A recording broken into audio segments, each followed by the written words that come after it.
give one more round of applause to the amazing Debbie Stabenow.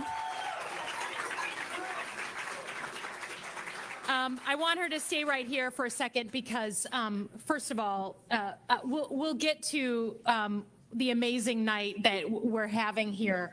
But I just want to say something about the unmatched legacy and the service to our state that Debbie Stabenow has done. And I am so grateful for her mentorship and her guidance, for her good counsel. There were times when I was talking to her 5 times a week to get her thoughts on things. There is no one who I went to more. And I am stepping into some enormous shoes. She's a small lady, but enormous, enormous shoes. And as I embark on the next 90 days ahead of this general election, I am doing so only because she made this incredibly courageous decision to pass the torch deliberately. And I think we all know how different and critical that is and what a brave thing that is for someone who loves her work more than anyone I know. I also want to say that I would not be here were it not for her leadership in breaking the ceiling and being the first woman ever to represent Michigan at the federal level. And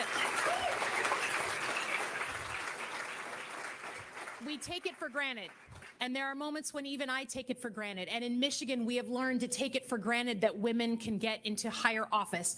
The stories and the scars that she bears for all of us, so that I didn't even have to think about it when I decided to run. It wasn't even a question that a woman can run, and she was the one who made that possible. So I just want to thank her on behalf of all the women of Michigan. And we'll have many, many more opportunities to thank her before her time is up in early January. Thank you so much, everyone here, for joining us in the great city of Detroit. I'm honored to accept the nomination for U.S. Senate for the state of Michigan.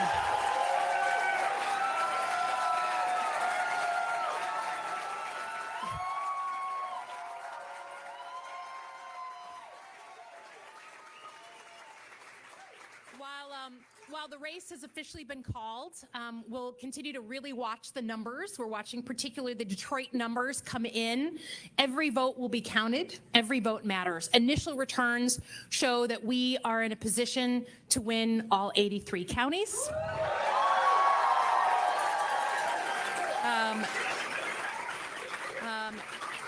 Rural, urban, and suburban, all the great different places that make up this amazing state.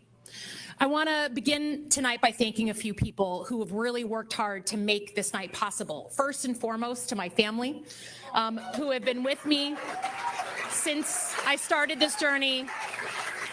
When I told them I was going to leave the national security world and run for office in 2018, they thought I was insane.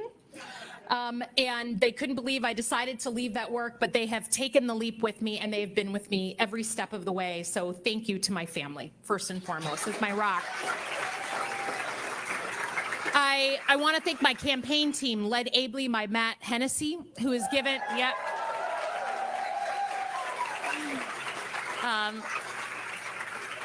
the team is some of the most talented people in Michigan politics.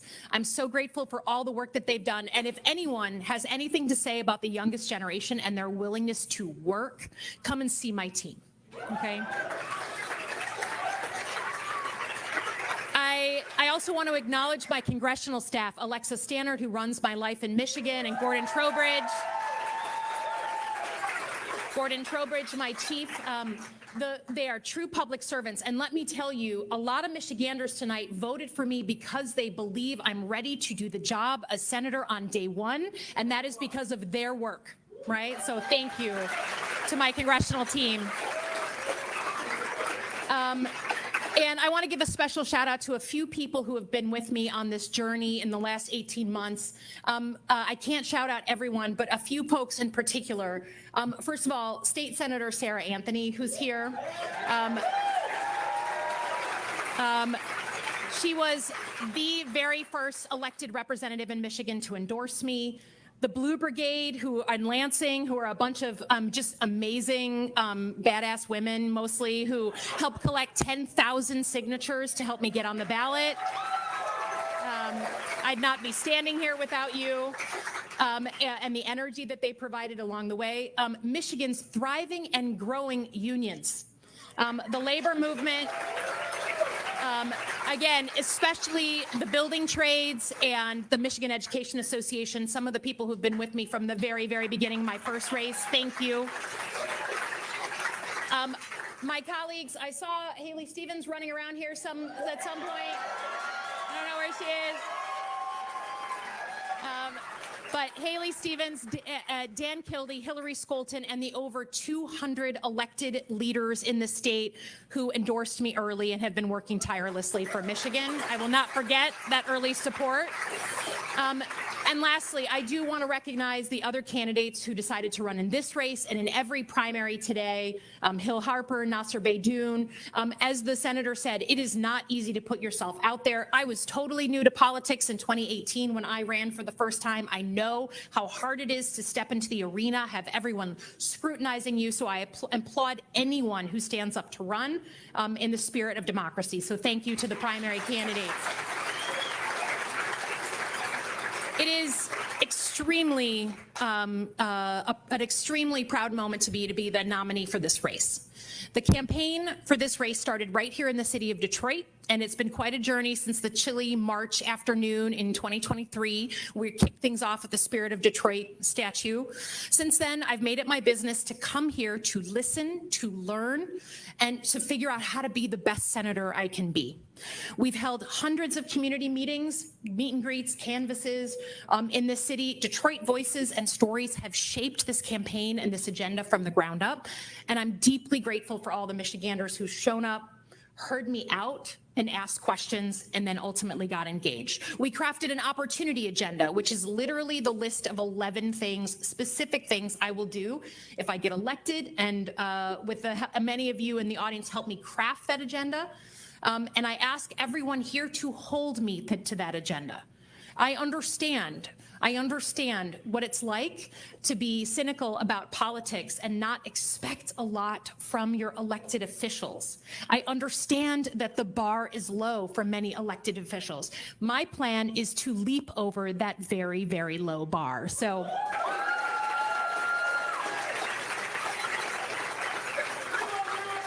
Oh, thank you.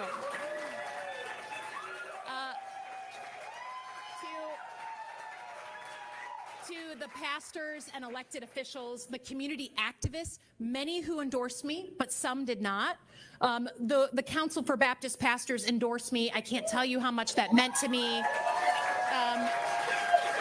You heard me out, you gave me new perspective, and ultimately made me a better candidate and a better person for understanding what I need to fight for. To the women of color in the city of Detroit, who run so much of what makes Detroit work and who lead with purpose in this city. You were some of the first people to endorse me. This is true. Some of the first women to endorse me. And I think based on the principle that badass knows badass. And two of the biggest badasses in the room are Alexis Wiley and Tara Defoe.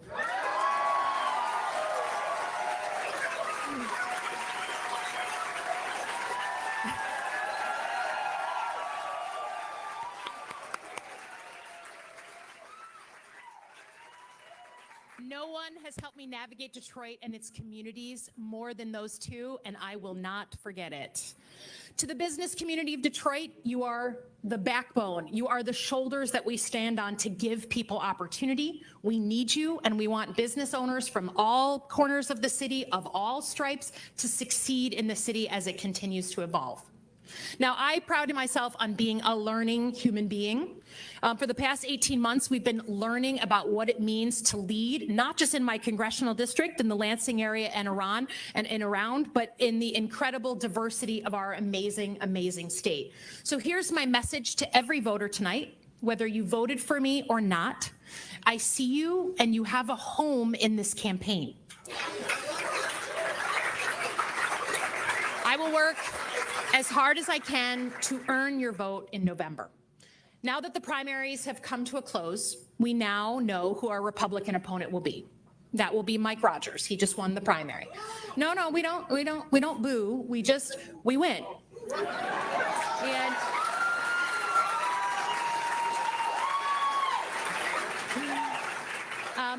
And here we let the facts speak for themselves. The contrast between us could not be clearer. Quite simply, this election will come down between a choice of service to country or service to self. Ever since I got into this race, I have talked about the 4 core reasons why I want to be your senator, the 4 things that really drive me to run for the U.S. Senate.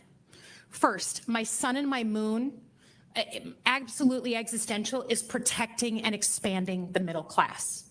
I can't tell you how important it is. I think it's, like I said, existential. Michigan invented the middle class, that radical concept that you could work at an auto plant and afford the car you were building. It is that very simple idea that if you work hard, you will do well and your kids will do better. But in Michigan, it's gotten harder to get in the middle class and stay in the middle class at every stage of life. Young people struggling with their student debt, middle-aged parents can't buy that next home, seniors who see that their Social Security checks, their Medicare doesn't go as far because of inflation. At the end of the day, the math is not mathing on the middle class. My focus, therefore, is on job creation, jobs with dignity, union jobs, and then on the other side of the ledger, bringing down the truly insane costs of housing, education, childcare, healthcare, and prescription drugs. This is where you can start to see the stark differences between myself and my opponent. I fought like hell to finally allow Medicare to negotiate for lower drug prices. I took tough votes because it's so consequential for so many people to live that middle class life. Mike Rogers wants to let the pharmaceutical industry charge whatever they want, even if it means if people have to choose between their drugs and their groceries. He called himself the champion of the pharmaceutical industry. He voted to repeal the Affordable Care Act and to rip protections away from people with pre-existing conditions. This one is personal to many of us. He voted to privatize and cut Medicare and Social Security when he was in Congress, and you better believe he would do the same thing in the U.S. Senate. Number 2, I want to make more things in America, preferably everything in Michigan, right? That's my goal. That's my goal. I want to bring our critical supply chains home, manufacturing home, so that we're in control of our own economic destiny. We are in control of our own economic security. That's why I voted on things like the CHIPS Act to help bring microchip manufacturing back to the United States, back to Michigan. It's these kinds of policies, industrial policy, that have helped create 44 new factories being stood up in the state of Michigan right now after 40 years of not a single new factory. Right? 44 new factories. In 14 years in Congress, Mike Rogers supported every trade agreement, every trade deal, including NAFTA, that shipped our jobs overseas, left Michigan, and went to places like China. And after Congress, we know that he left Michigan, got a nice house in Florida, and he made millions working for companies that were pushing Chinese interests. Number 3, I want to protect our kids from the things that are truly harming them. And I mean truly. The #1 killer of children under 21 in America is gun violence in our communities, in our schools, by suicide and by accident. As a national security person by training, I focus on real threats. And the #1 killer to children, that to me should not be a political subject. Societies should go after the #1 killer of children, right? When I was growing up, #1 killer of children was car accidents because we didn't wear seatbelts, we didn't have car seats, right? We did something about it. We passed federal law and state law and regulation. Everyone here drove here today with a seatbelt on, right? We can change. We can help our children. This issue has me by the throat because of violence in our communities and because I happen to be the first Congresswoman in America to represent 2 school shootings, Oxford High School and Michigan State University. Mr. Rogers is not interested in the biggest killer of children in America. Instead of talking about this issue, figuring out some sort of compromised way that the other side of the aisle can get engaged in this fight, He spent yesterday sitting alongside Betsy DeVos talking about culture wars and how to bring those into our schools. Instead of trying to lead and protect our kids, he's spending his time dividing us, spreading hate. No hope anywhere. And lastly, when it comes to protecting our rights and our democracy, can we please agree we need to start playing offense and not just shallow defense?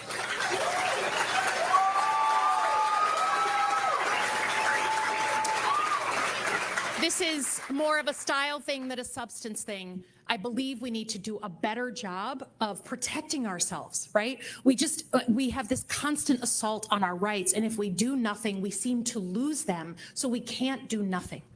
We don't live in a world where you can just assume things will work out. That means actually having a plan to pass the John Lewis Voting Rights Act, actually having a plan to pass Roe v. Wade,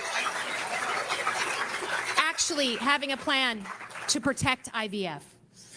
Mr. Rogers would not only oppose these things, but he's done things like supported a constitutional amendment to ban abortion full stop, including in cases of rape and incest. So, Maya Angelou very famously said, when someone shows you who they are the first time, believe them. Believe them. Well, my opponent has had 20 years as a politician to show us who he is, and we need to believe him. I want to leave you with one final thought. Like many Michiganders, I grew up in a politically mixed household. My dad was a lifelong Republican, my mom a lifelong Democrat. Growing up with that experience shaped my approach to politics from a very young age. I believe in our democracy and in our country. We are at our best when we have two parties that push and pull respectfully against each other, that debate issues of substance respectfully and civilly. Right? That we are healthier and we have stronger and more durable ideas when we have healthy, respectful debate. It's how our founding fathers intended us to be. But that is not what we have right now. The ecosystem is out of whack. Today, we have Republican candidates that are largely uninterested in actually governing. Instead of getting things done, they would rather wage culture wars in every part of our lives. Helping people, which is the very mission of public service, it's what you swear an oath to do, has taken a backseat to vitriol and to chaos and zero-sum culture war. My friends, we have seen this movie before. And when it comes to these candidates, I ask you to remember one fundamental thing. Look at what they do when they're in power, not when they are looking for your vote. Please, please. Let their records speak for themselves. Michiganders don't need someone in the Senate who says whatever it takes to secure your vote, but then becomes a rubber stamp for a divisive agenda. So let me just say very clearly, I'm looking forward to debating Mr. Rogers in this race, holding him accountable, and I hope he's going to meet me on the debate stage very, very soon.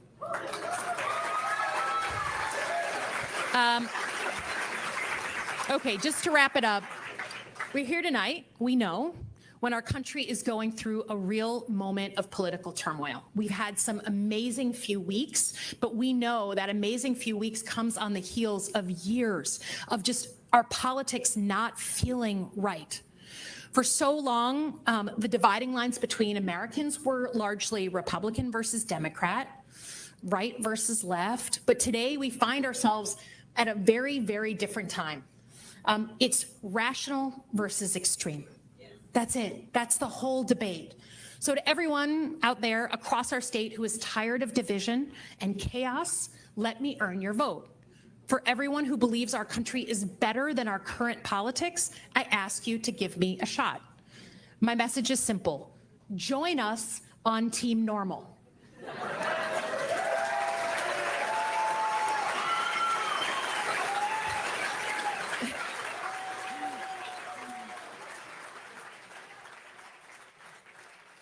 Join us on choosing hope over fear. Tonight, I want to promise you that in the 3 months we have left, I will work as hard as I can to make sure that we hold the Senate seat. The entire course of the U.S. Senate is dependent on what we do in this seat. Where they're counting on us. We have less than 100 days to knock doors, to make phone calls, to get out the vote, to persuade a ton of independent voters, and I'm going to need your help doing that. We're going to run through the tape in November. So as the stakes as high as they are, with our eyes fixed on the future of Michigan and our country, I ask you to join me.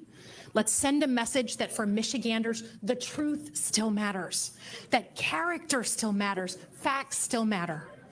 We've been through difficult periods in our history. We will get through this one. This is not the only time that we've had turmoil in our country, and I'm an optimist and believe we will get through this. And every time we get through it, it's with two things: engaged citizens and principled leaders. Every single time a bunch of people like you here tonight do a little bit more than they're used to doing because they care about their country and they want it to succeed. And on the other side, there's principled leaders ready to receive the ball and do something about it. Thank you to all those Michiganders who are engaged citizens who care about their country and their community. And I will do everything in my power to be the principled leader that you deserve. So thank you very much.